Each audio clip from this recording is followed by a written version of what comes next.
జగన్ మీద ద్వేషాన్ని పెంచే క్రమంలో ఒక మంచిని కూడా చెడుగా వక్రీకరించి రాసేటటువంటి క్రమంలో ఓ నిజాన్ని బయటపెట్టింది ఈనాడు. 8 లక్షల ఇళ్ల స్థలాలు ఖాళీ. వైకాపా పాలనలో 11,000 కోట్లతో భూములు కొనుగోలు చేశారు. పేదల పేరుతో ప్రభుత్వ ఖజానాను కొల్లగొట్టిన పెత్తందారు. నివాసయోగ్యం కానీ కొన్ని శ్మశాన వాటికల వద్ద మరికొన్ని.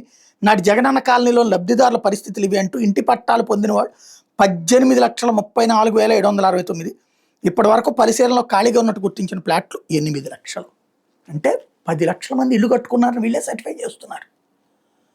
ఆంధ్రప్రదేశ్ చరిత్రలో నేదురుమల్లి జనార్దన్ రెడ్డి, కోట్ల విజయభాస్కర్ రెడ్డి, మర్రి చెన్నారెడ్డి, చంద్రబాబు నాయుడు, ఎన్టీ రామారావు, రోసయ్య, కిరణ్ కుమార్ రెడ్డి, అట్లాగే తాజాగా జగన్మోహన్ రెడ్డి, ఈ మొత్తంలో ఎప్పుడన్నా 5 సంవత్సరాల్లో 10 లక్షల ఇల్లు కట్టుకున్నాడు ఉన్నాడా?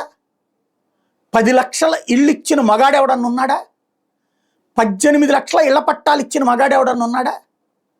ఇవన్నీ పక్కన పెడితే ఊరు చివర శ్మశానాల పక్కన ఈ దిక్కుమాలిన వార్తలు రాసేవాడు మనిషో పశువో అశుద్ధం తింటున్నాడో అర్థం కావట్లేదు.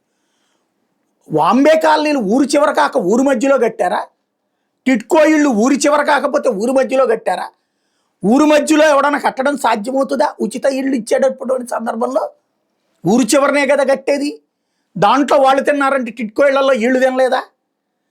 తినిసచ్చేదేదో తినిసావండి. జనానికి 10 లక్షల ఇళ్ళు కడితే అంత గొప్ప విషయాన్ని 8 లక్షల మంది ఇంకా అందులో ఇళ్లల్లో చేరలేదండి అని రాసే నీచ నికృష్ట జర్నలిజం, మనుషులో పశువులో అర్థం కాని జర్నలిజం.